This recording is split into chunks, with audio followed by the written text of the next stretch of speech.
আসসালামু আলাইকুম। সর্বপ্রথম ধন্যবাদ জ্ঞাপন করছি স্পোর্টস ওয়ালকে। স্পোর্টস ওয়াল ঠিক এই সন্ধ্যা বেলায় তাদের মিডিয়াতে আজকের বিপিএল এর 11তম আসরের প্রথম ম্যাচ এবং দ্বিতীয় ম্যাচ সম্পর্কে আমাকে বলতে সুযোগ দেওয়ার জন্য স্পেশালি থ্যাঙ্কস স্পোর্টস ওয়ালকে। সুপ্রিয় সুধী, এই মুহূর্তে home of Mirpur Sher-e-Bangla cricket স্টেডিয়ামের 1 নম্বর গেট থেকে স্বাগত জানাচ্ছি উপস্থাপক ও ক্রীড়া ধারাভাষ্যকার মার্শাল দেওয়ান। আজকে বিপিএল এর 11তম আসরের প্রথম ম্যাচে অংশগ্রহণ করেছিল পরশুন বরিশাল ভার্সাস রাজশাহী রাইডার্স।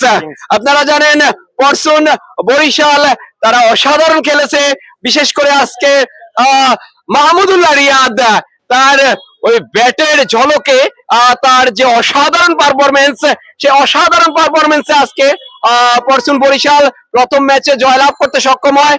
আমি অভিনন্দন জানাচ্ছি পরশুন বরিশালের টিম ম্যানেজমেন্টকে, পরশুন বরিশালের প্রত্যেক দর্শকদেরকে, পরশুন বরিশালের প্রত্যেক প্লেয়ারদেরকে, পরশুন বরিশালের পরবর্তী ম্যাচগুলোর জন্য তাদের জন্য শুভকামনা রইল। আর আশা করব পাশাপাশি রাজশাহী রাইডার্স তারা তাদের দ্বিতীয় ম্যাচে আবারও ঘুরে দাঁড়াবে ইনশাআল্লাহ।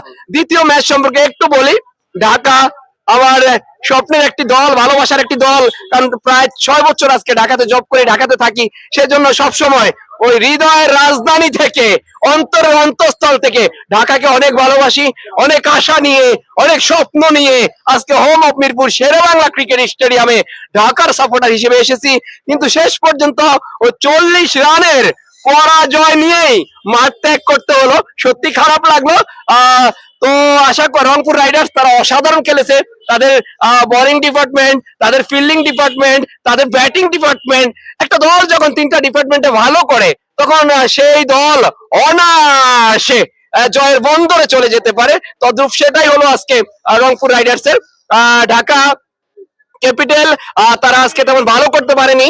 ফিল্ডিং সাইড বলুন, ব্যাটিং সাইড বলুন, বোলিং সাইড বলুন, 3টি ডিপার্টমেন্টেই তারা খারাপ করেছে।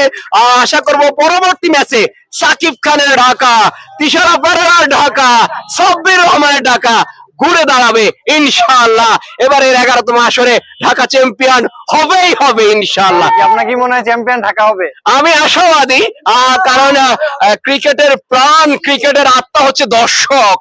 সো একজন ক্ষুদে দর্শক হিসেবে আশা করি ঢাকা এবারের 11তম আসরে চ্যাম্পিয়ন হওয়ার গৌরব অর্জন করবে। ফরচুন বরিশাল কত দূর যাবে মনে হয়? ফরচুন বরিশাল তারাও আজকে অসাধারণ খেলেছে। আমি আশা করব Dhaka versus Fortune Barishal final খেলবে এবং ফাইনাল হবে জমজমাট। সেই ফাইনালে ঢাকা ফরচুন বরিশালকে পরাজিত করে সেই সোনালী ট্রফি নিয়ে ঘরে ফিরবে। ধন্যবাদ স্পোর্টস ওয়ালকে, ধন্যবাদ স্পোর্টস ওয়ালের রিপোর্টারকে আমাকে সুযোগ করে দেওয়ার জন্য। স্পোর্টস ওয়ালের পাশেই থাকবেন। যারা ঠিক এই মুহূর্তে ভিডিওটি দেখতে পাচ্ছেন, আপনারা শেয়ার করবেন, কমেন্ট করবেন, কমেন্ট বক্সে আপনাদের মতামত জানিয়ে দেবেন। স্পোর্টস ওয়াল আপনাদের কেমন লাগে সেটিও জানাতে পারেন। সবাই ভালো থাকুন, সুস্থ থাকুন, সকলের সুস্বাস্থ্য কামনা করে, দীর্ঘায়ু কামনা করে, মঙ্গল কামনা করে, উত্তর সফলতা কামনা করে আপাতত বিদায় নিচ্ছি। ক্রীড়া ধারাভাষ্যকার মার্শাল দেওয়ান। সবাই ভালো থাকুন। বাই বাই, টাটা, খোদা হাফেজ। ধন্যবাদ।